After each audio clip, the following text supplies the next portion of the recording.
Hey guys, okay, so I had a OBGYN appointment today. It was just with a doctor, no ultrasound or nothing, but I did get one. I'll get into that. I have this, I'm 12 weeks and 3 days. Yeah, 3 days, I think. But I have this app, and it's the What to Expect When You're Expecting app from that book. And I wanted to read y'all the weekly thing and the daily thing. Since I'm on the it shows you the 13th week when you get like in between, like after 12 weeks. But since I'm 12 weeks, I'm gonna read y'all the 12-week thing. Your body. This is what happens to the mother. As you near the end of your first trimester, your uterus, now about the size of a large grapefruit, begins to migrate from the bottom of your pelvis to the front and center position in the abdomen. If you're lucky, this will bring you into one pesky early pregnancy system, the constant urge to urinate.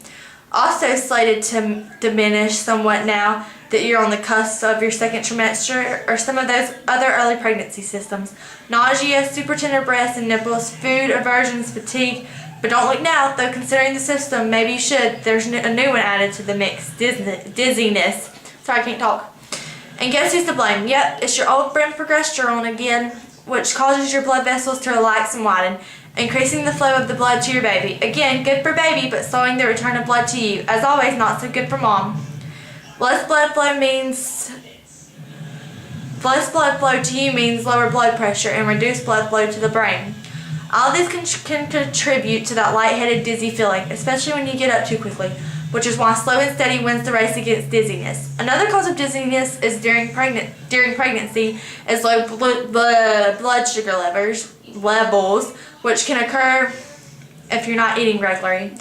So don't try to run or even walk on empty. And looking ahead to later in pregnancy, dizziness in the third trimester can be caused by the pressure the growing uterus places on your major blood vessels, especially when you're lying on your back. Here's a quick tip. If you feel dizzy or faint, lie down or sit with your head lowered between your knees. Take deep breaths and loosens any tight clothes, like the button on your jeans you struggled to lose in the first place. Struggled to close in the first place. As soon as you feel a little better, get something to eat and drink.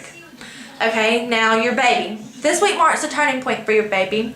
The Herculean task of developing new bodily structures is nearing an end as most of your baby's symptoms are fully formed. Now come the maintenance phase, during which your your baby systems continue to mature for the next 28 weeks and the organs get to work. Your little baby weighs as much as half an ounce now, and the crown to rump length is about 2.5 inches, the size of a large plum. Busily working, kids are her way through the whole produce department. It's hard to believe, especially from the outside, since you're probably barely showing at this point, but your baby has more than doubled in size during the past 3 weeks, and that's just on the outside. There's plenty going on the inside too. The fetal digestive system is beginning to flex its digestive muscles, literally, as it starts practicing contraction movements, a skill your baby will need after birth to push food through the digestive tract. The something gland at the base of the brain has started producing hormones, and the bone marrow is making white blood cells, which will one day help your baby fight infection, including all those germs passed around the snot nose play group. If you haven't already had the pleasure, it's likely that this month's checkup you'll finally get to hear your baby's fatal heartbeat, a sound that will make your heart race with joy. Alright, now I'm going to read the daily one. If you don't like these, if it's too long, then you can just fast forward, because there's more.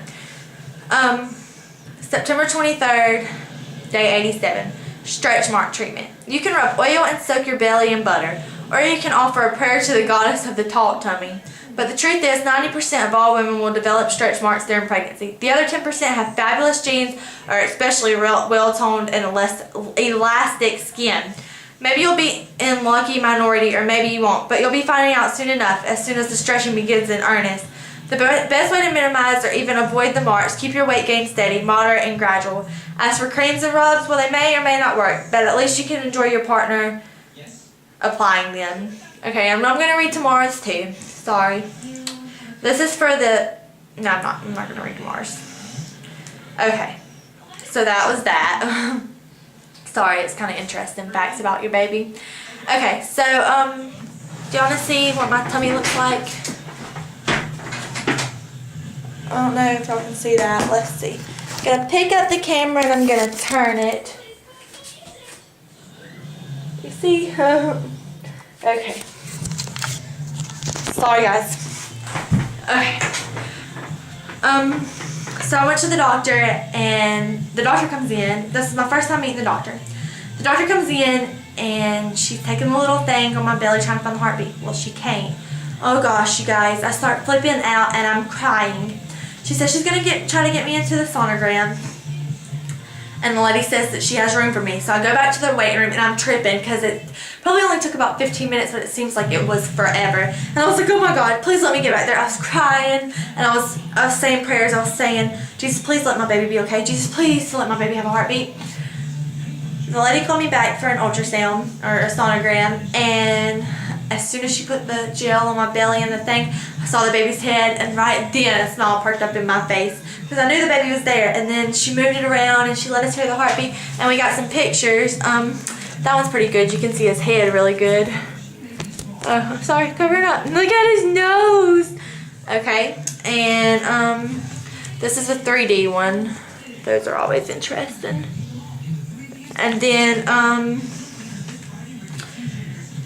this one he's waving to me. You see his little hand right there? He was saying, it's okay, Mommy, I'm here. Don't worry, don't cry. Laugh out. I was about to say laugh out loud. Anyways, so I was so much happier. I was so scared. I'm so ready for the 13th week to be over. Anyways, so that's about it, I think.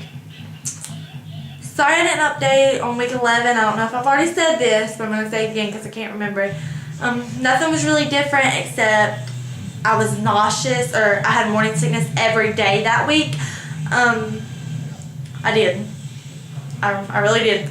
Sorry. Like I threw up every day. Excuse me. But, and yesterday and the day before, my calves were hurting really bad. I don't know if that has to do with pregnancy or what, because I really didn't do physical exercise to make my calves hurt. I mean, I exercise every day, but I didn't do like exercise to make my calves hurt. So, I don't know.